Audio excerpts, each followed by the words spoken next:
जय माता दी। आज हम सभी मिलकर माता के आशीर्वाद से दुर्गा सप्तशती का 5वां अध्याय का श्रवण करेंगे। मैं महासरस्वती को प्रसन्न करने के लिए रुद्र ऋषि, महासरस्वती देवता, अनुष्टुप छंद, भीमा शक्ति, भ्रामरी बीज, सूर्य तत्व और सामवेद के स्वरूप वाले इस उत्तर चरित्र के पाठ का संकल्प करता हूँ।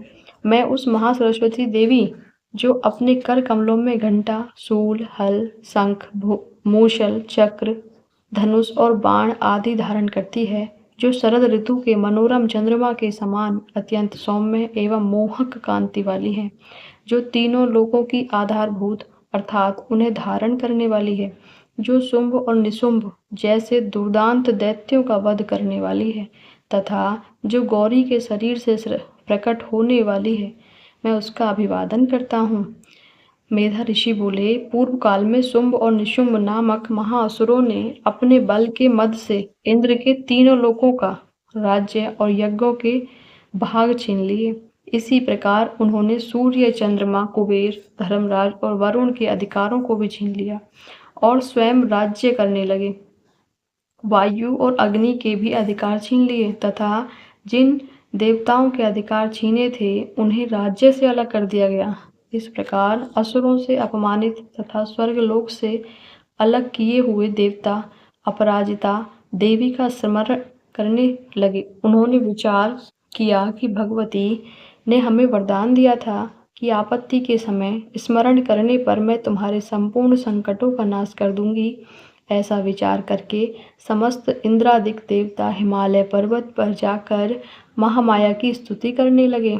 देवता बोले, देवी को नमस्कार है, महादेवी को नमस्कार है, शिवा को नमस्कार है, प्रकृति और भद्रा को हम सब नमस्कार करते हैं। रौद्रा, नित्या, गौरी, धात्री, ज्योत्स्नामयी, चंद्र रूपिणी, सुख स्वरूपा भगवती को हम बारंबार नमस्कार करते हैं।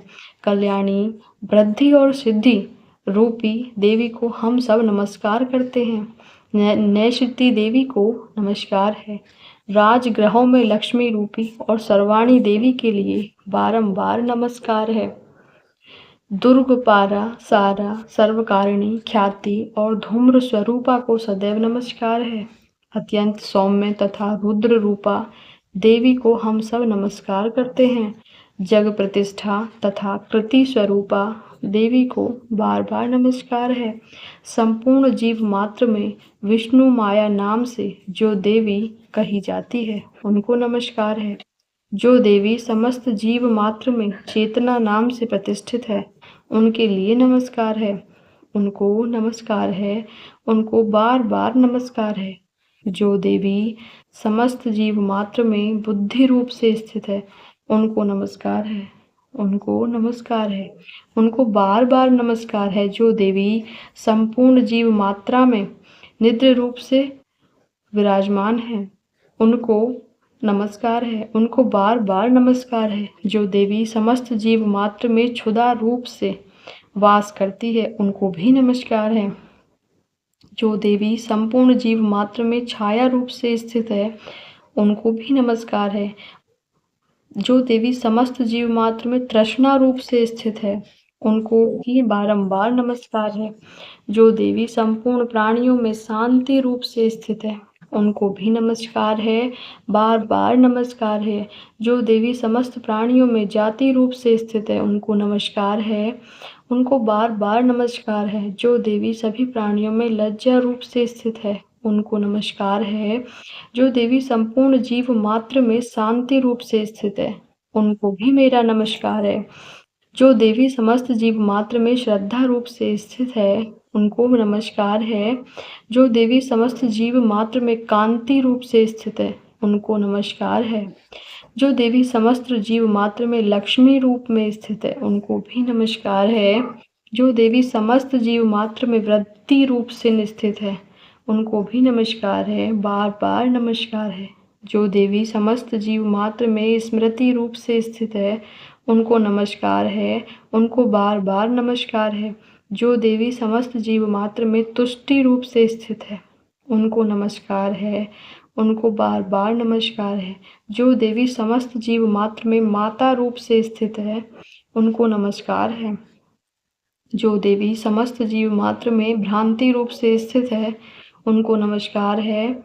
जो देवी समस्त इंद्रियों तथा संपूर्ण जीव मात्र की अधिष्ठात्री है और समस्त जीव मात्र में निरंतर व्याप्त कर रहती है, उनको नमस्कार है।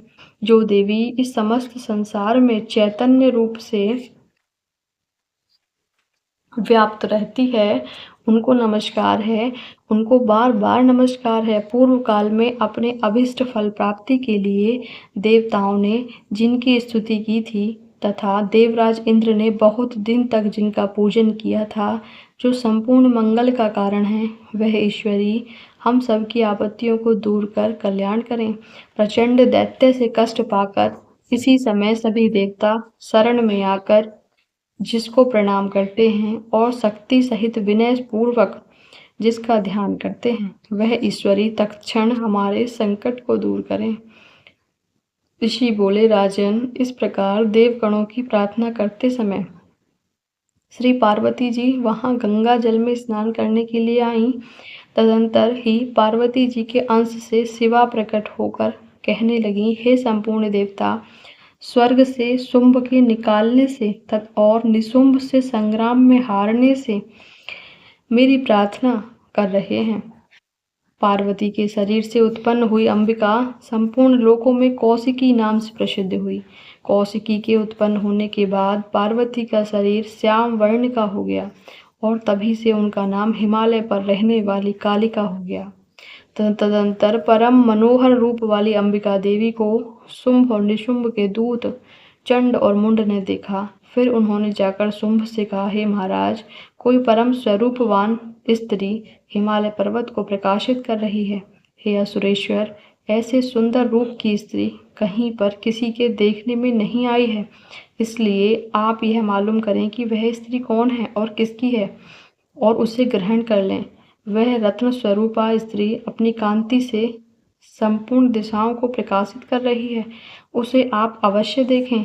हे असुरेश्वर, त्रैलोक्य में जितने रत्नमणि, हाथी, घोड़े आदि हैं, वे संपूर्ण आपके यहाँ सुशोभित हैं।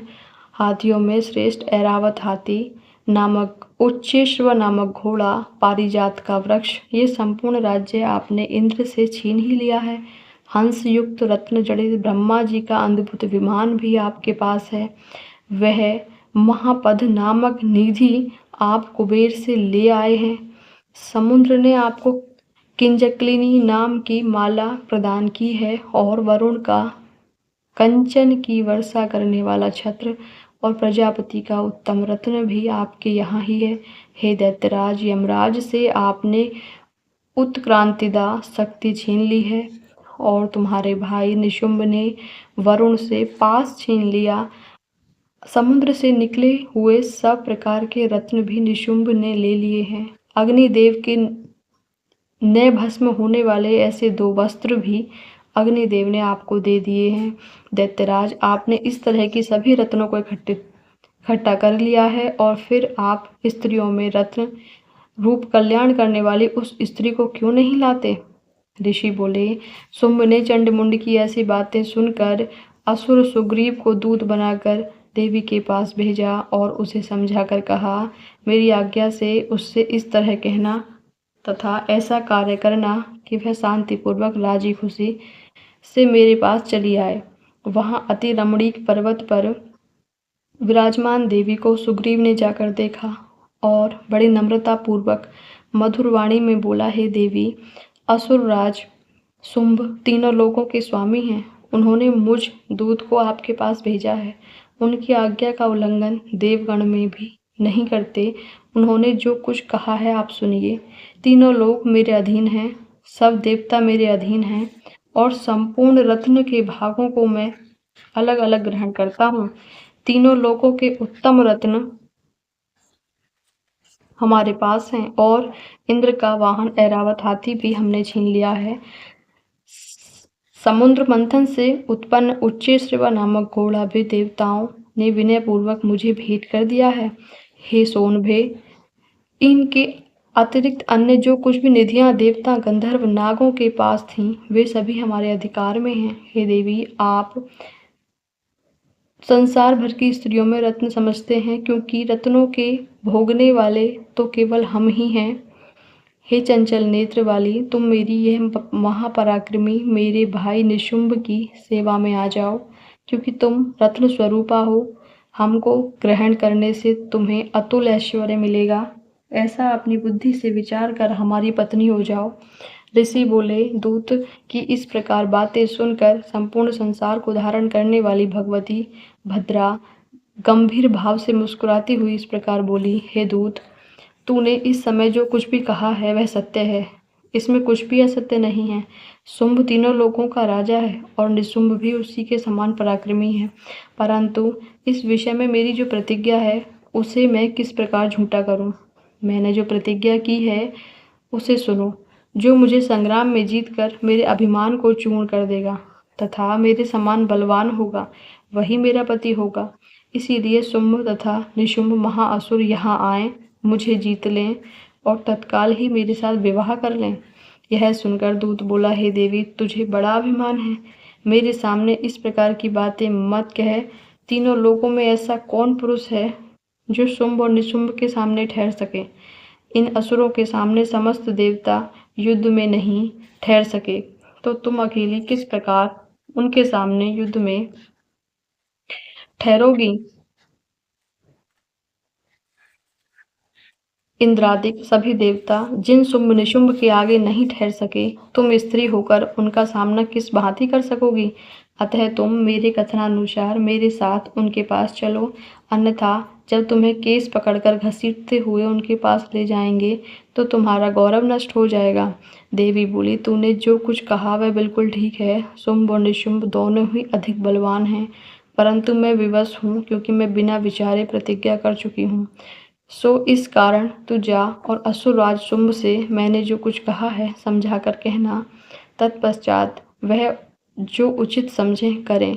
जय माता दी।